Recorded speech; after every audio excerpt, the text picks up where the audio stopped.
Good morning, students. Once again, welcome in DSS online classes from a long gap. Myself, C. Yadav, and today we are going to discuss History Chapter 2nd. The title of this chapter is From Trade to Territory, the Company Establishes Power. This is our chapter's title. From trade to territory, the company establishes power. The title of this chapter is itself meaningful. It's clear. We can easily understand the sense of the title. From trade to territory, the company establishes power.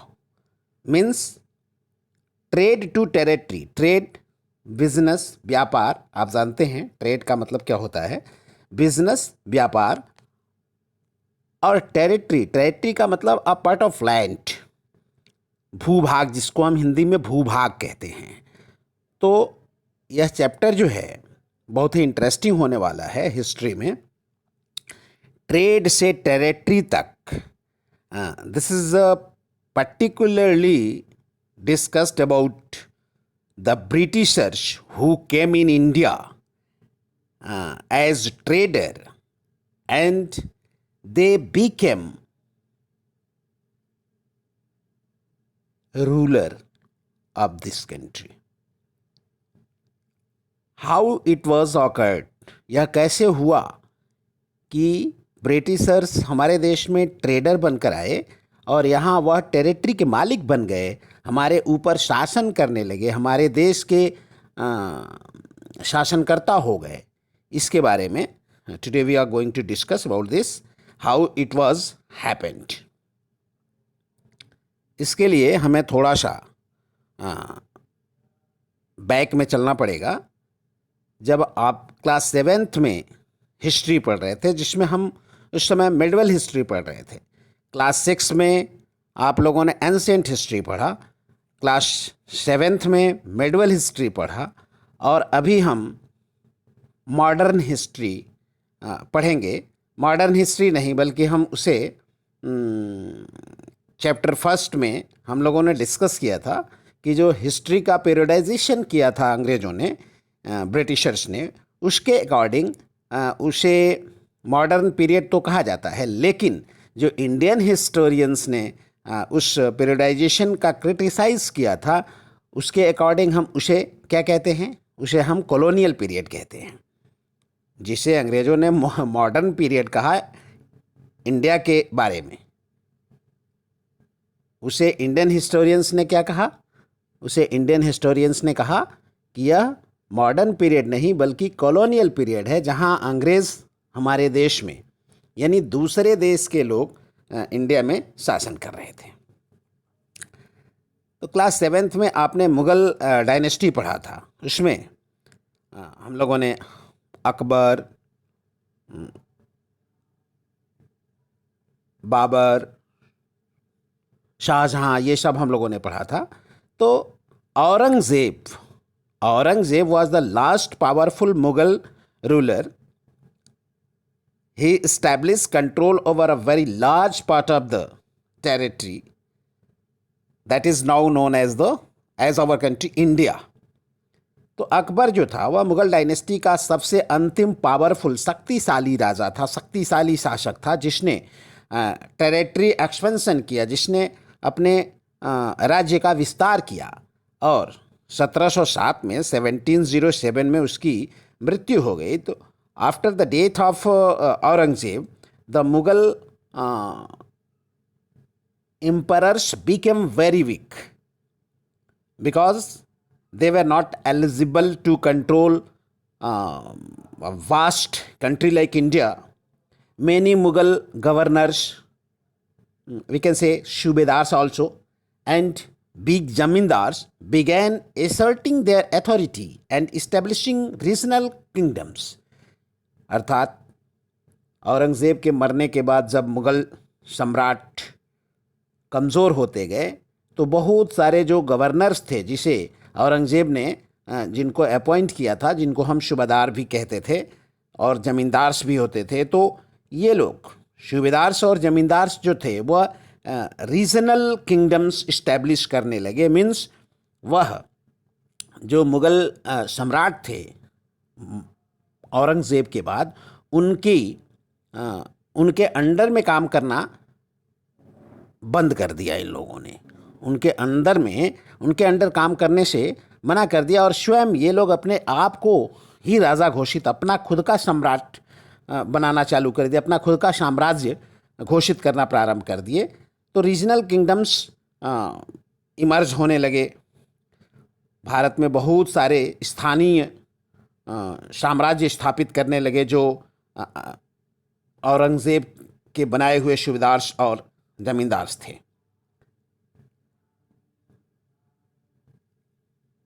By the second half of the 18th century, a new power was emerging on the political horizon, the British.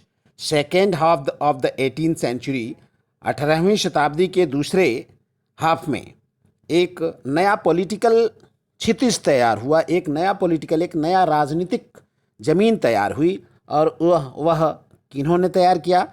वह Britishers ने तैयार किया। तो Britishers एक trading company, छोटी सी trading company के रूप में हमारे टेरिटरी में आए। उसके बाद वह एक वास्ट एम्पायर, एक बहुत विशाल साम्राज्य के मास्टर बन गए, बहुत विशाल साम्राज्य के मालिक बन गए। तो ये सब कैसे हुआ? How it was happen, we are going to discuss in this chapter. Now the next topic is East India Company comes east. This topic, East India Company comes east. East India Company जिसे हम we also call it English East India Company. English East India Company Bharat east में आई, means पूरब के तरफ आई। तो पूरब के तरफ का सेंस हमारे देश से है, क्योंकि ब्रिटेन हमसे वेस्ट में है, इसलिए east India company comes east. In 1600 the East India company acquired a charter from the ruler of England, queen Elizabeth II. East India company अपने देश की महारानी जो क्वीन एलिजाबेथ फर्स्ट थी, उनसे एक चार्टर ग्रांट किया और ट्रेड करने के लिए कि हम पूरब के देशों में ट्रेड करेंगे, व्यापार करेंगे। और उसके लिए उसने अपना चार्टर ग्रांटिंग कराया। And this mean that no other trading company in England could compete with the East India company.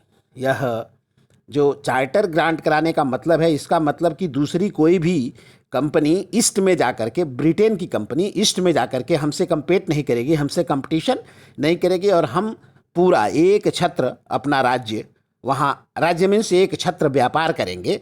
With this charter the company could venture across the oceans looking for new land from which it could buy goods at a cheap price and carry them back to Europe to sell at high prices. Means company का, English East India Company का यह मोटो था, English East India Company का यह purpose था कि हम east के देशों में, पूरब के देशों में जाएंगे और वहाँ से सस्ते दाम पर, चीप प्राइस पे गुड्स को परचेज करेंगे और उसके बाद उसे हम ला करके यूरोपियन कंट्रीज़ में उसे हम हायर प्राइस पे, उसे ऊंचे दाम पर बेचेंगे और उससे प्रॉफिट कमाएंगे। कंपनी को इस बात का डर था, English East India company was afraid with this fear the competition from other English trading companies. इस बात का उसे डर था कि दूसरी जो यूरोपियन कंट्रीज़ की कंपनीज़ वहाँ जाएंगी तो उससे हमें कंपटीशन करना पड़ेगा। इस बात का डर था इंग्लिश ईस्ट इंडिया कंपनी को। तो mercantile trading companies competitions show that they could buy cheap and sell dear. The Royal Charter, however, could not prevent other. By the time the first English ships sailed from the west coast of Africa around the Cape of Good Hope and crossed the Indian Ocean, The Portuguese had already established their presence in the western coast of India. English East India company जब भारत में आई तो इसके पहले English East India company 1600 में भारत में आई. इन 1600 English East India company came in India. On that time, Portuguese already given their presence in India, in the west coast of our country. हमारे देश के पश्चिमी समुद्र तट पे पहले से ही पोर्टुगीज मीन्स पुर्तगाली लोग पहले ही यहाँ अपनी उपस्थिति दर्ज करा चुके थे. जैसा कि हम जानते भी हैं कि एक प्रश्न आता है कि who had discovered the sea route to India. तो पुर्तगाली ही थे, पोर्टुगीज ही थे जो 1498 में. कौन था? वास्को डे गामा जो एक पुर्तगाली था और वही समुद्री मार्ग से सबसे पहले भारत में 1498 में आया था. कहाँ? कैलिकट जो केरला में कैलिकट है. कैलिकट शी पोर्ट है, बंदरगाह है. सबसे पहले वहीं उसी कैलिकट शी पोर्ट पर वास्को डे गामा 1498 में समुद्री मार्ग से भारत आया. By the early 17th century, the Dutch too were exploring the possibilities of trade in the Indian Ocean. Soon the French traders arrived on the scene. मतलब सबसे पहले Portuguese पहले ही भारत में अपनी उपस्थिति दर्ज करा चुके थे. उसके बाद आपने देखा कि ब्रिटिशर्स 1600 ईस्वी में ब्रिटिशर्स भारत में आ गए. फिर डच, स्कॉटलैंड हम जिसे कहते हैं, तो वहाँ के लोग भी भारत में अपनी संभावनाओं को, व्यापार की संभावनाओं को ढूंढते हुए भारत में आए. और उसके बाद फ्रेंच ट्रेडर्स भी हमारे देश में व्यापार करने के लिए आ गए. तो by these way all these European countries traders came in our country, and after this what will happen, we will see it in next video. Now thank you.